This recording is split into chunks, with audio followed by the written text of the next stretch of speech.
Can Surveillance pass them both? And Surveillance starts to run down the center of the racetrack. Bold Journey's following that move too. Full Moon Madness is in front of Final Furlong to get. Can Surveillance push on by? But Full Moon Madness is very game. Full Moon Madness inside the final 16. Full Moon Madness wins the Tom Fool. Well, it was last weekend that Full Moon Madness won the Tom Fool. He was ridden to victory that day by jockey Kendrick Carmouche. And Kendrick joins us right now here on FanDuel TV. Kendrick, thank you so much for taking time out of your day to join us.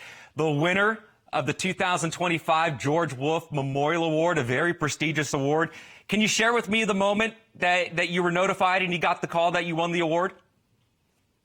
You know, Mr. Terry Meeks had called me, and one of his other people that work in the Jockey Guild had called me a couple weeks before. But, you know, it made me feel like, you know, after these 25 years of being in such a lovable sport that I'm in, it just give me a lot of gratitude that a lot of people see what I have done in the game, and I have never turned my back on nobody. Just was a good person. So you've been a professional, as you mentioned, for 25 years now. You don't get to the level in which you're at, I'd imagine, without any help. Take me back to the early days for you in Louisiana. Who was instrumental for you as a professional to help you get the ball rolling as being a professional athlete? Well, my dad, Joseph Sylvester Carmouche, he was my idol. You know, he was, you know, that my dad was a very great rider in Louisiana.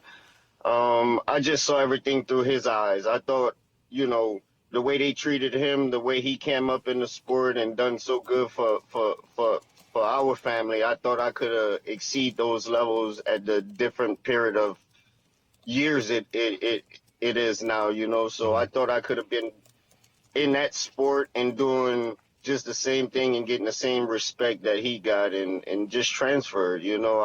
I thought I grew into that person very well.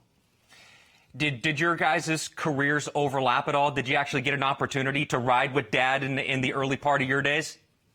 Yeah, I rode with my dad in Evangeline Downs, the old Evangeline Downs. It was pretty good, man. I tell you, he showed me what to do. He beat me up in races. I never could have beat my dad when I rode with him. It was an honor because, you know, I blocked him a couple of times and he still got through the rail and beat me. And he said, "Kid," he said, "you never can beat the teacher," you know. And you know, I live to that still today because, you know, he taught me everything I know, and that he showed it through his eyes more than teaching me. And that I was very observant whenever I was a kid.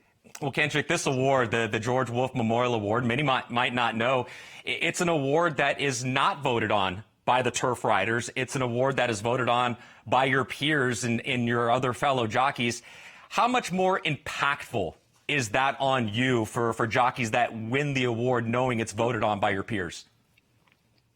It just means a lot. It just means that, you know, every day we come into that jocks room, you know, we spend more time with those guys than our families throughout our career and our lives. So, you know, the love that we have for each other and the love that we spread as we go to each track and travel over the years to find the right spot to be a professional jockey and love the sport. I think that means a lot. I really respect these guys. I never cross over them, not once, because I have that love for everybody. I always want to smile and give positive words. And I think the award reflects on that. Well, let's take a look at what we have coming up this weekend for you and some of your big mounts. You'll be in the Gander Stakes on Saturday at Aqueduct. You're going to be riding National Identity for trainer Danny Gargan. Look, he was second in the Damien Runyon. We're showing that race right now. One of the best New York breds out there, as you very well know, is to your inside. That is Sand Devil for Linda Rice. Did you think you were going to beat Sand Devil at this point past the 8th pole? I really thought Liscano left me in the race long enough where I could have made a difference the last couple of jumps, but his horse just fought hard all the way to the wire. I think Danny Gargan stretching his horse out a little bit because, you know, the horse is not as tough going longer, going a flat mile than going shorter distance right now. So I think that's why him and Mr. Reeves is taking a shot at this race. And it fits, and we just got to get a little lucky, get some pace in front of us, and go from there. Well, hopefully that luck is with you. Kendrick, appreciate the time. Good luck to you on Saturday. Thank you so much for taking time out of your day to join us here on FanDuel TV. Congratulations on the George Woolf Memorial Award as well. It's well deserved. You're such a great ambassador for the sport. And we'll talk to you soon. We wish you continued success. Thank you, my man. I appreciate y'all having me on FanDuel, and Louisiana in the house. Always, baby.